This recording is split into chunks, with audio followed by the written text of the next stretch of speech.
जय गुरु जी। संगत जी, गुरु जी का शुक्राना, गुरु जी की प्यारी प्यारी संगत का शुक्राना।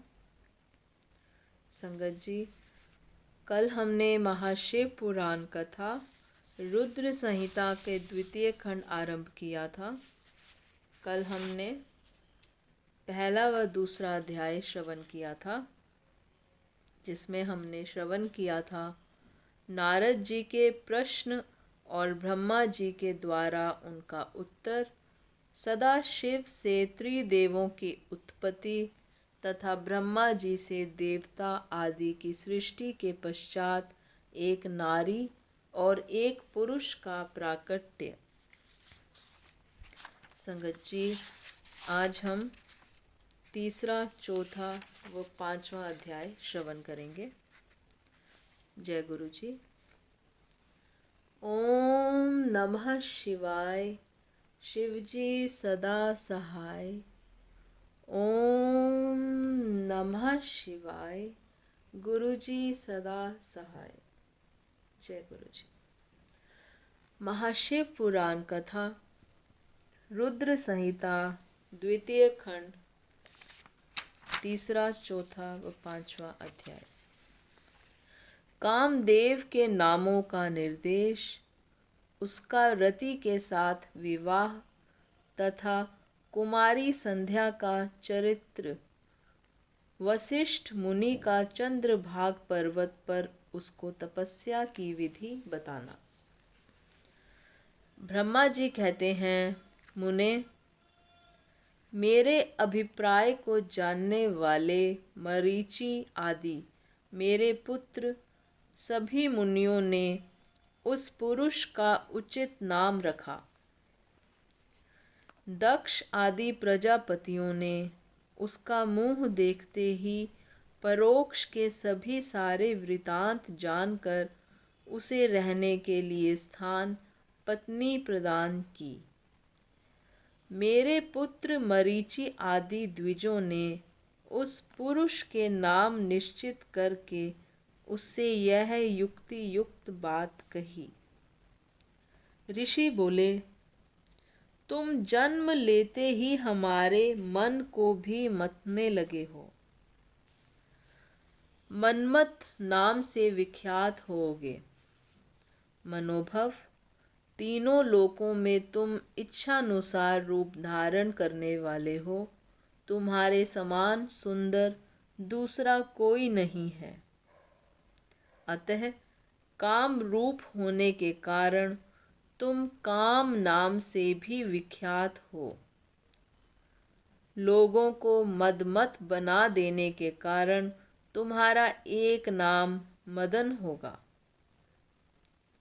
तुम बड़े दर्प से उत्पन्न हुए हो, इसलिए दर्पक कहलाओगे, और सदर्प होने के कारण ही जगत में कंदर्प नाम से भी तुम्हारी ख्याति होगी। समस्त देवताओं का सम्मिलित बल पराक्रम भी तुम्हारे समान नहीं होगा।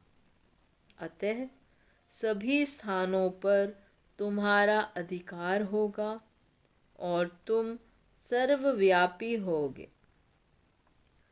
जो आदि प्रजापति हैं, वे ही ये पुरुषों में श्रेष्ठ दक्ष तुम्हारी इच्छा के अनुरूप पत्नी स्वयं देंगे। वह तुम्हारी कामिनी, तुमसे अनुराग रखने वाली होगी। ब्रह्मा जी ने कहा, मुने, तदनंतर मैं वहाँ से अदृश्य हो गया। इसके बाद दक्ष मेरी बात का स्मरण करके कंदर्प से बोले, कामदेव, मेरे शरीर से उत्पन्न हुई मेरी यह कन्या सुंदर रूप और उत्तम गुणों से सुशोभित है। इसे तुम अपनी पत्नी बनाने के लिए ग्रहण करो। यह गुणों की दृष्टि से सर्वथा तुम्हारे योग्य है। महातेजस्वी मनोभव, यह सदा तुम्हारे साथ रहने वाली और तुम्हारी रुचि के अनुसार चलने वाली होगी। धर्मतः यह सदा तुम्हारे अधीन रहेगी।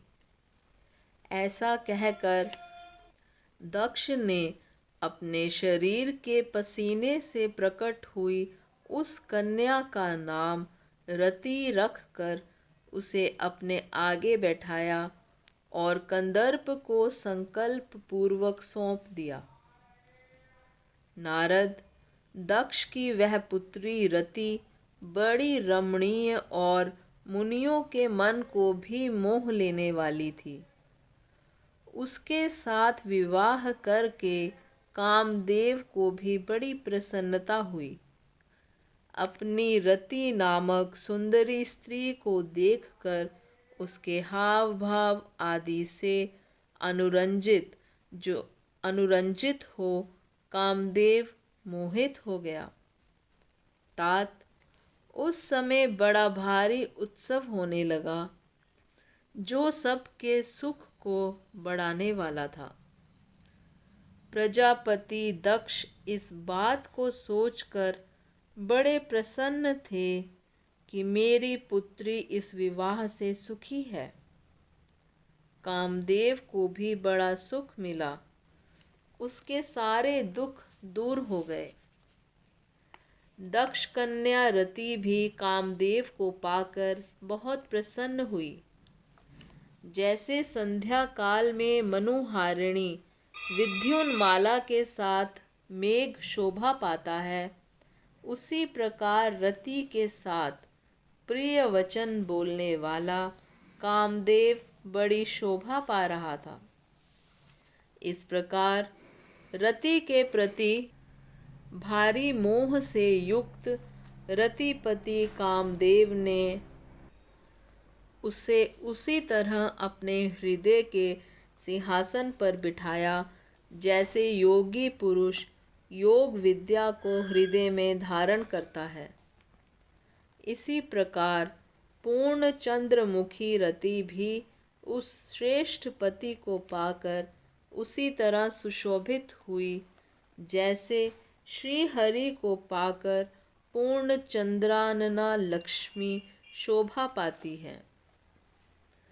सूत जी कहते हैं, ब्रह्मा जी का यह कथन सुनकर मुनि श्रेष्ठ नारद मन ही मन बड़े प्रसन्न हुए और भगवान शंकर का स्मरण करके हर्षपूर्वक बोले, महाभाग विष्णु शिष्य महामते विधाता, आपने चंद्रमौली शिव की यह अद्भुत लीला कही है। अब मैं यह जानना चाहता हूँ कि विवाह के पश्चात जब कामदेव प्रसन्नतापूर्वक अपने स्थान को चला गया, दक्ष भी अपने घर को पधारे तथा आप और आपके मान सपुत्र भी अपने अपने धाम को चले गए। तब पितरों को उत्पन्न करने वाली ब्रह्मा कुमारी संध्या कहाँ गई? उसने क्या किया और किस पुरुष के साथ उसका विवाह हुआ? संध्या का यह सब चरित्र विशेष रूप से बताइए। ब्रह्मा जी ने कहा, मुने, संध्या का वह सारा शुभ चरित्र सुनो, जिसे सुनकर समस्त कामनियाँ सदा के लिए सती साध्वी हो सकती है। वह संध्या जो पहले मेरी मानस पुत्री थी, तपस्या करके शरीर को त्याग कर मुनि श्रेष्ठ मेधातिथि की बुद्धिमती पुत्री होकर अरुंधति के नाम से विख्यात हुई। उत्तम व्रत का पालन करके उस देवी ने ब्रह्मा, विष्णु और महेश के कहने से श्रेष्ठ व्रतधारी महात्मा वशिष्ठ को अपना पति चुना। वह सौम्य स्वरूप वाली देवी सबकी वंदनीय और पूजनीय श्रेष्ठ पतिव्रता के रूप में विख्यात हुई। नारद जी ने पूछा, भगवान, संध्या ने कैसे, किस लिए और कहाँ तप किया? किस प्रकार शरीर त्याग कर वह मेधातिथि की पुत्री हुई। ब्रह्मा, विष्णु और शिव, इन तीनों देवताओं के बताए हुए श्रेष्ठ व्रतधारी महात्मा वशिष्ठ को उसने किस तरह अपना पति बनाया। पितामह, यह सब मैं विस्तार के साथ सुनना चाहता हूँ। अरुंधति के इस कौतूहलपूर्ण चरित्र का आप यथार्थ रूप से वर्णन कीजिए। ब्रह्मा जी ने कहा, मुने, संध्या के मन में एक बार सकाम भाव आ गया था। इसलिए उस साध्वी ने यह निश्चय किया कि वैदिक मार्ग के अनुसार मैं अग्नि में अपने इस शरीर की आहुति दे दूंगी। आज से इस भूतल पर कोई भी देहधारी उत्पन्न होते ही काम भाव से युक्त न हो, इसके लिए मैं कठोर तपस्या करके मर्यादा स्थापित करूंगी। तरुणावस्था से पूर्व किसी पर भी काम का प्रभाव नहीं पड़ेगा, ऐसी सीमा निर्धारित करूंगी। इसके बाद इस जीवन को त्याग दूंगी। मन ही मन ऐसा विचार करके संध्या चंद्रभाग नामक उस श्रेष्ठ पर्वत पर चली गई, जहाँ से चंद्रभागा नदी का प्रादुर्भाव हुआ है। मन में तपस्या का दृढ़ निश्चय ले संध्या को श्रेष्ठ पर्वत पर गई हुई जान मैंने अपने समीप बैठे हुए वेद वेदांगों के पारंगत विद्वान, सर्वज्ञ जितात्मा एवं ज्ञान योगी पुत्र वशिष्ठ से कहा, बेटा वशिष्ठ, मनस्विनी संध्या तपस्या की अभिलाषा से चंद्रभाग नामक पर्वत पर गई है। तुम जाओ और उसे विधि पूर्वक दीक्षा दो। तात, वह तपस्या के भाव को नहीं जानती है, इसलिए जिस तरह तुम्हारे यथोचित उपदेश से उसे अभीष्ट लक्ष्य की प्राप्ति हो सके, वैसा प्रयत्न करो।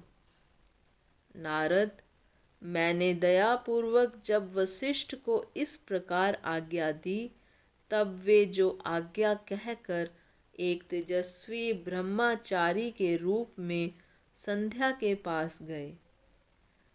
चंद्रभाग पर्वत पर एक देव सरोवर है, जो जलाशयोचित गुणों से परिपूर्ण हो मानसरोवर के समान शोभा पाता है। वशिष्ठ ने उस सरोवर को देखा और उसके तट पर बैठी हुई संध्या पर भी दृष्टिपात किया। कमलों से प्रकाशित होने वाला वह सरोवर तट पर बैठी हुई संध्या से उपलक्षित हो उसी तरह सुशोभित हो रहा था, जैसे प्रदोष काल में उदित हुए चंद्रमा और नक्षत्रों से युक्त आकाश शोभा पाता है। सुंदर भाव वाली संध्या को वहां बैठी देख मुनि ने कौतूहल पूर्वक उस बृहलोहित नाम वाले सरोवर को अच्छी तरह देखा। उसी प्रकार भूत पर्वत के शिखर से दक्षिण समुद्र की ओर जाती हुई चंद्रभागा नदी का भी उन्होंने दर्शन किया। जैसे गंगा हिमालय से निकलकर समुद्र की ओर जाती है, उसी प्रकार चंद्रभाग के पश्चिम शिखर का भेदन करके वह नदी समुद्र की ओर जा रही थी। उस चंद्रभाग पर्वत पर बृहलोहित सरोवर के किनारे बैठी हुई संध्या को देखकर वशिष्ठ जी ने आदरपूर्वक पूछा। वशिष्ठ जी बोले, भद्रे, तुम इस निर्जन पर्वत पर किस लिए आई हो? किसकी पुत्री हो और तुमने यहाँ क्या करने का विचार किया है? मैं यह सब सुनना चाहता हूँ। यदि छिपाने योग्य बात ना हो तो बताओ। महात्मा वशिष्ठ की यह बात सुनकर संध्या ने उन महात्मा की ओर देखा। वे अपने तेज से प्रज्वलित अग्नि के समान प्रकाशित हो रहे थे। उन्हें देखकर ऐसा जान पड़ता था मानो ब्रह्मचर्य देह धारण करके आ गया हो। वे मस्तक पर जटा धारण किए बड़ी शोभा पा रहे थे। संध्या ने उन तपोधन को आदर पूर्वक प्रणाम करके कहा। संध्या बोली, ब्रह्मा, मैं ब्रह्मा जी की पुत्री हूँ। मेरा नाम संध्या है और मैं तपस्या करने के लिए इस निर्जन पर्वत पर आई हूँ। यदि मुझे उपदेश देना आपको उचित जान पड़े तो आप मुझे तपस्या की विधि बतलाइए। मैं यही करना चाहती हूँ। दूसरी कोई भी गोपनीय बात नहीं है। मैं तपस्या के भाव को, उसके करने के नियम को बिना जाने ही तपोवन में आ गई हूँ। इसलिए चिंता से सूखी जा रही हूँ और मेरा हृदय कांपता है। संध्या की बात सुनकर ब्रह्मवेताओं में श्रेष्ठ वशिष्ठ जी ने, जो स्वयं सारे कार्यों के ज्ञाता थे, उससे दूसरी कोई बात नहीं पूछी। वह मन ही मन तपस्या का निश्चय कर चुकी थी और उसके लिए अत्यंत उद्यमशील थी। उस समय वशिष्ठ ने मन से भक्त वत्सल भगवान शंकर का स्मरण करके इस प्रकार कहा। वशिष्ठ जी बोले, शुभान ने, जो सबसे महान और उत्कृष्ट तेज हैं, जो उत्तम और महान तप हैं, तथा जो सबके परमाराध्य परमात्मा हैं, उन भगवान शंभु को तुम हृदय में धारण करो, जो अकेले ही धर्म, अर्थ, काम और मोक्ष के आदि कारण हैं। उन त्रिलोकी के आदि सृष्टा अद्वितीय पुरुषोत्तम शिव का भजन करो। आगे बताए जाने वाले मंत्र से देवेश्वर शंभु की आराधना करो, उससे तुम्हें सब कुछ मिल जाएगा, इसमें संशय नहीं है। ओम नमः शंकराय ओम। इस मंत्र का निरंतर जप करते हुए मौन तपस्या आरंभ करो और जो मैं नियम बताता हूँ उन्हें सुनो। तुम्हें मौन रहकर ही स्नान करना होगा। मौनालम पूर्वक ही महादेव जी की पूजा करनी होगी। प्रथम 2 बार छठे समय में तुम केवल जल का पूर्ण आहार कर सकती हो। जब तीसरी बार छठा समय आए तब केवल उपवास किया करो। इस तरह तपस्या की समाप्ति तक छठे काल में जलाहार एवं उपवास की क्रिया होती रहेगी।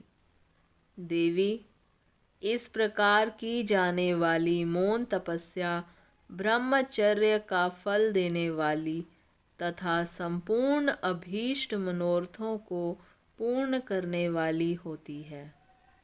यह सत्य है, इसमें संशय नहीं है। अपने चित्त में ऐसा शुभ उद्देश्य लेकर इच्छानुसार शंकर जी का चिंतन करो। वे प्रसन्न होने पर तुम्हें अवश्य ही अभीष्ट फल प्रदान करेंगे। इस तरह संध्या को तपस्या करने की विधि का उपदेश दे मुनिवर वशिष्ठ यथोचित रूप से उससे विदा ले वहीं अंतर्धान हो गए। इति श्री महाशिव पुराण कथा रुद्र संहिता द्वितीय खंड 3, 4 व 5वां अध्याय समाप्त। जय गुरु जी। संगत जी, आज का अध्याय यहीं पर संपन्न होता है। संगत जी, अब आरती का समय है। जय गुरु जी। ओम जय शिव ओमकारा, स्वामी हरे शिव ओमकारा, ब्रह्मा विष्णु सदा शिव, भोले भोलेनाथ महादेव, अर्धांगी धारा। ओम जय शिव ओमकारा, एकानन चतुरानन पंचानन राजे, स्वामी पंचानन राजे, हंसानन गरुड़ासन, विश्वाहन साजे। ओम जय शिव ओमकारा, दो भुज चार चतुर्भुज, 10 भुज ते सोहे, स्वामी 10 भुज ते सोहे, तीनों रूप निरखता, त्रिभुवन जन मोहे। ओम जय शिव ओमकारा, अक्षमाला बनमाला, मुंडमाला धारी, भोले मुंडमाला धारी, त्रिपुरारी कंसारी, करमाला धारी। ओम जय शिव ओमकारा, श्वेतांबर पीतांबर, बाघांबर अंगे, स्वामी बाघांबर अंगे, सनकादिक ब्रह्मादिक, भूतादिक संगे। ओम जय शिव ओमकारा, करके श्रेष्ठ कमंडल, चक्र त्रिशूल धरता, स्वामी चक्र त्रिशूल धरता, जग करता जग हरता, जग पालन करता।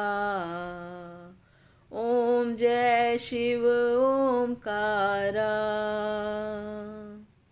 ब्रह्मा विष्णु सदा शिव, जानत अविवेका, स्वामी जानत अविवेका, प्रणवाक्षर के मध्य ये तीनों एका। ओम जय शिव ओमकारा,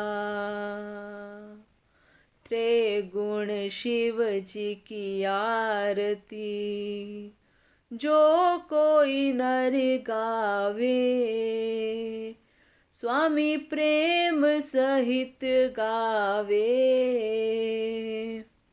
कहत शिवानंद स्वामी, कहत हरि हर स्वामी, मनवांछित फल पावे। ओम जय शिव ओमकारा, ओम जय शिव ओमकारा। ओ भोले पार्वती का प्यारा, ब्रह्मा विष्णु सदा शिव, भोले भोलेनाथ महादेव अर्धांगी धारा। ओम जय शिव ओमकारा। बोलो शंकर भगवान की जय, भोलेनाथ भंडारी की जय, बोलो सद्गुरु महाराज की जय। जय गुरु जी, शुक्राना गुरु जी, शुक्राना संगत जी। जय गुरु जी।